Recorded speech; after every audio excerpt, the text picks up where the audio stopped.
İstanbul Fintech Week kapsamında As part of Istanbul Fintech Week, we are at this panel to talk about digitalization. Welcome. But what's going to be the perspective? Obviously, digital habits have changed recently, and club fans have been in a race. We're going to talk about fan tokens in the football ecosystem. We have Faruk Yıldırım from Gaziantep Football Club, and we also have the corporate communication chief from Socios, Sema Tuğçe Dikici. Welcome and thank you.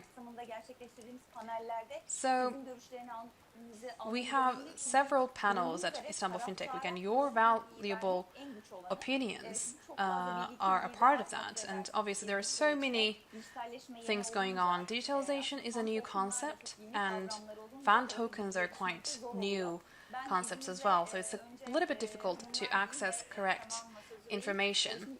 Women first, Sema. In 2021, sports, mostly footballs, as start to use tokens, but what kind of an awareness are we talking about? We should start with fan tokens. And this is the core focus of our panel. In the sports industry, digitalization has really increased, and we are talking about a fan rewarding and interaction platform at Socios. On Socios, fans have fan tokens. These are digital assets, and with that, they are closest than ever to their clubs. So they have certain voices in certain processes, and also they receive rewards. And you know, due to the pandemic in the last 2 years and a half, a lot of sports clubs lost revenues, football clubs as well. So fan tokens became a new revenue source. So the sports industry is gearing towards digitalization, and fan tokens are at the very heart of that process. I'd like to ask a question to Faruk. Socio.com is a player in the ecosystem, and you are, your football club is a part of that. What is the motivation behind this? So is it because you want to follow other clubs, or is that because of a demand from the fans, or is it about a wish to go digital? But what was your main motivation? Let me begin this way. Well, this is about the communication between fans and the club. And let me talk about the history. About 10 years ago, or maybe 15 years ago, when a game was played, following the day, you would have newspapers, you would have live broadcasts, but for not talking about something measurable, the communication between the fans and the club was all about the news coverage in newspapers. Then we had a revolution, social media. With the advent of social media, we had started having images and instant messages about the games, and then there are all these interactions on social media. There are so many different platforms on the social media universe, and people are not just reading news. People like things, people add their comments and share their opinions. This gave us a chance to do measurement. So we make a certain decision. We decide on a certain player, or take, for example, a position in a certain game. We had a chance to see the feedback by the fans. But that's also unidirectional, because we sometimes read or do not read some of the comments that are shared, but we don't contribute ourselves. But for example, last year we had a deal with a player, and we had a certain social media sharing that created a lot of interactions. 160 million shares we're talking about. But how about the level of interaction? Was it just a piece of news? Well, you're talking about how raw data is not going to be useful for correct analysis unless we process that. Yes, but we started measuring it, and at the same time, the fans wanted to increase their interaction with us. So, in the past era, just like I mentioned, it was not about just a conversation about a certain match after the game is played. They want to go further. On many platforms today, and some of them we are a part of, there are football games that are played. So through our own players and our own club, they play games with the competitors. And sometimes this happens within the league that we are playing in. That's the digital version. And today, we are even further. We are now talking about an interaction between us and the fans. As a result of that, revenues are created. We're not just talking about text sending. We tried that too. Yes, we asked for donations through texts, but that doesn't really create the interaction and also the relatable interaction that we want. But where are we now? We are creating an asset. We're asking them to join that asset, but we're not just talking about a money, a like, a certain amount of money and a like that comes from you. We want an interaction, we say to the fans. We at Gaziantep Football Club, or you can take other football clubs in Turkey, I don't think that we can leave out of it, and we don't want to be out of it. And we have to talk about it on the best platforms as well. Because the reason of existence for clubs is to make the fans happy. Our fans are the biggest reason for our existence. That's why, well, I don't know where this will take us. I've just mentioned 3 stages in the course of 15 years. I don't think that the upcoming level will take 15 years. Yes, we're going to see an evolution, but I would like to note that we are going to be following the process very closely. Turning back to Sema, so you actually represent the whole country, but on the global side you are present as well. Would you like to compare the global trends with what's happening in Turkey? So how fast is the rest of the world adapting to this process? How is Turkey doing? Well, digital trends are with us, and adaptation to these trends are based on the economic conditions of countries and the sociological factors as well. But taken from the perspective of sports, we can say that Turkish people are very interested in the developments in the football industry. And Faruk would agree with me. People are very actively watching and following and interested in getting news about what's happening. And fan tokens are at the very heart of what's happening. We at Socios are creating fan tokens. Our purpose is to move the sports industry into the game in terms of fan interaction, because sports can achieve meaning only through fans, and we want the fans to be a bigger part of the game. This is what we're saying. Gaziantep Football Club is among our partners.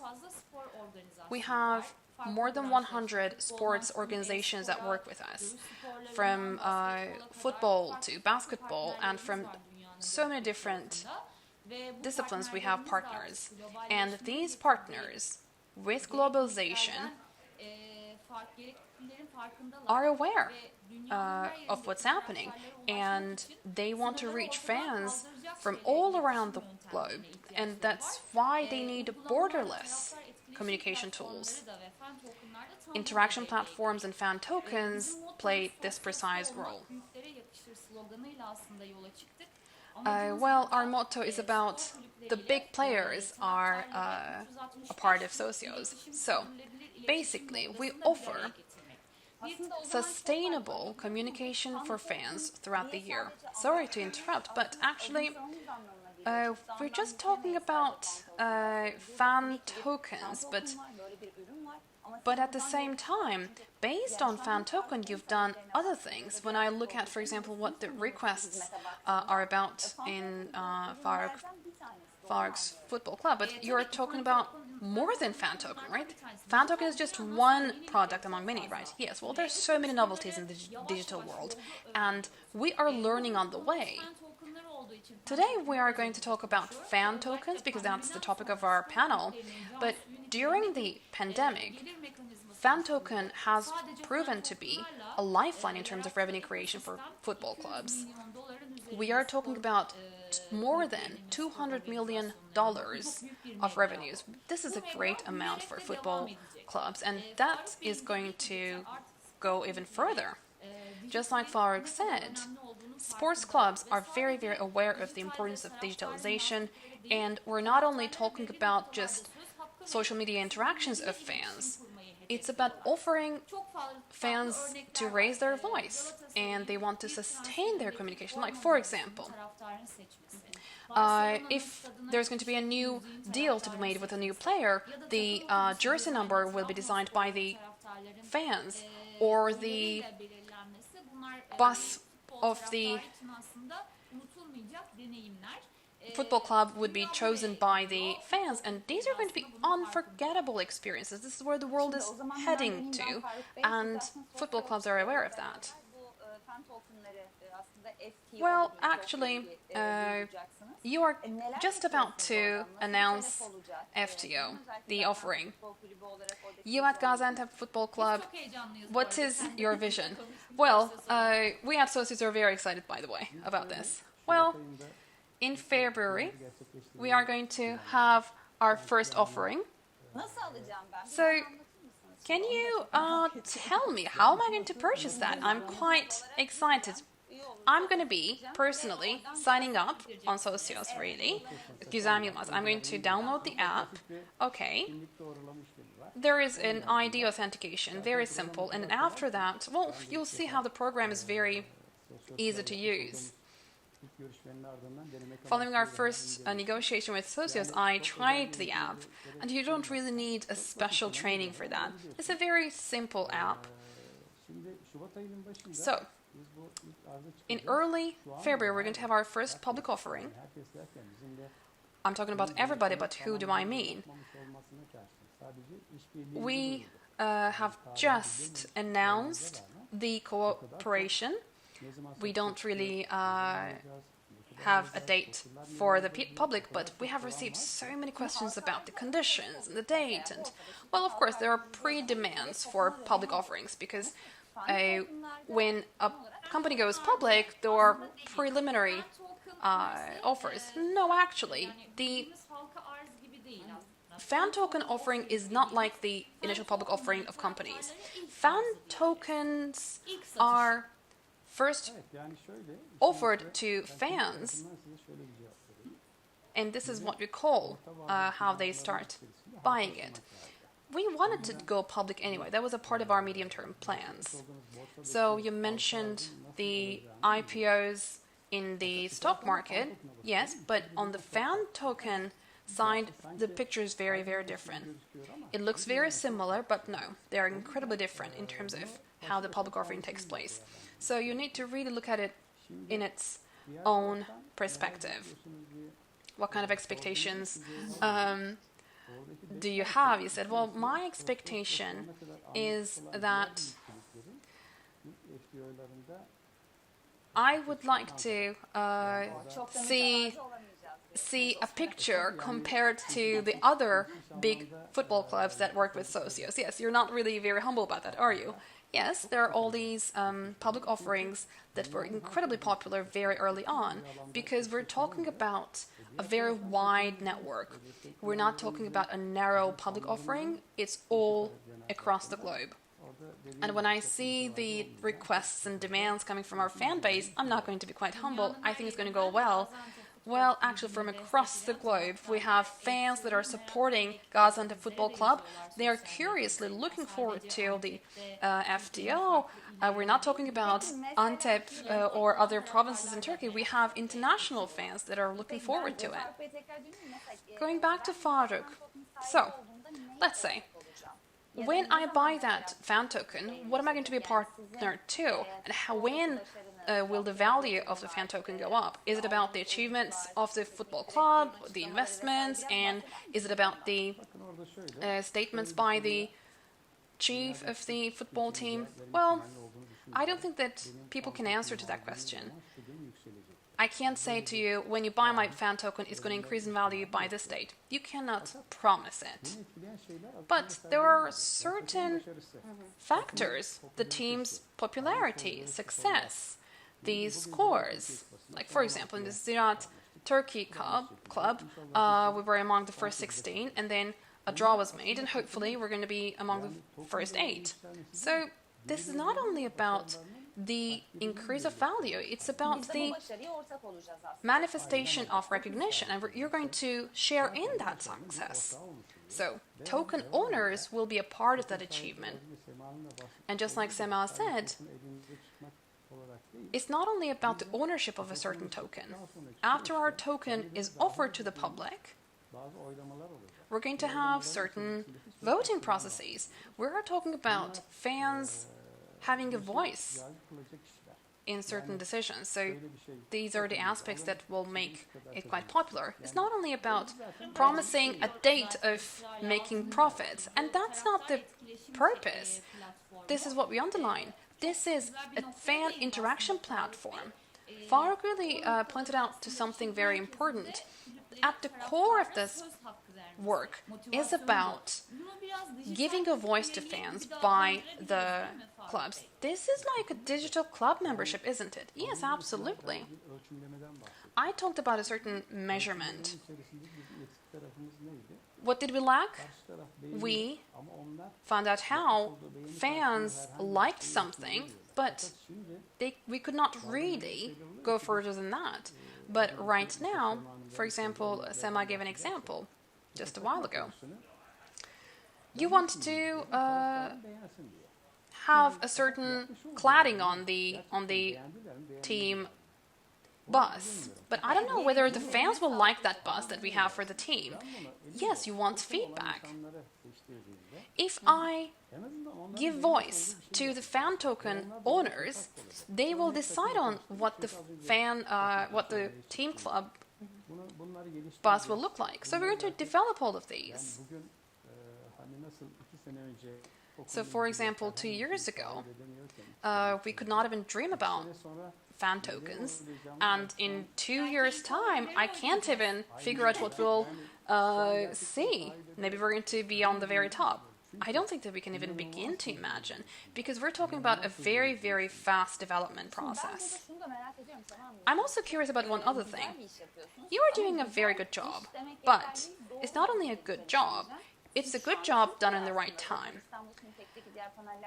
And this is also discussed in other panels at Istanbul Fintech Week. We are at the very heart of digitalization. We have seen that in the finance system. Banks have really adapted very well. But when we think of the football industry and the sports clubs, it's as though they're kind of newly beginning. So my question is this. You need to create difference in the industry. You have entered the game at the right time, but you have to also offer certain things compared to the other competitors.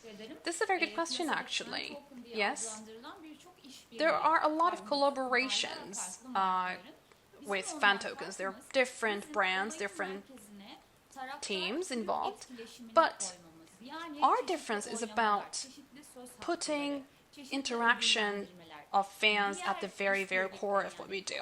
Rewards and giving voice to the fans. Other fan token collaborations are just an investment tool. They do not give voice or reward to the fans. They don't promise engagement or communication. That's what makes difference for us. That's why we have Barcelona and Paris Saint-Germain as our partners, or Gaziantep, Trabzon, Galatasaray. So at the core of what we do is fan interaction and engagement. So I guess Faruk Yildirim will expect engagement as big as Barcelona's engagement, because he doesn't want to be quite modest. So how do you see 2022? Following this agreement, what kind of a revenue model will you have? Are you going to turn your conventional model into digital in the upcoming term? Well, the pandemic has changed so many things in our lives. We were compelled to change so many things in our lives. Yes, it's a pandemic, But life carries on against all odds, and we have to find alternatives to our revenues. Well, maybe this was quite an advantage that we had this coincidence with the digital. A lot of people have had access to the crypto world at home during the pandemic. They downloaded the apps and they looked into what was going on. They had the time to do that.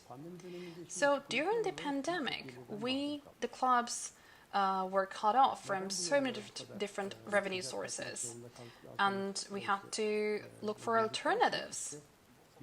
We could not sell tickets, we could not sell lodges, and we could not have ad revenues, because a lot of those ads were aimed for the fans who came to stadiums. That's why we had to look for alternative ways of making money. But what will come next? Well, just like I've said, we can't really see where this will go. However, we're going to be a part of this game because people are really eager to be a part of this world, this digital world, and whoever will come will not be wanting to leave.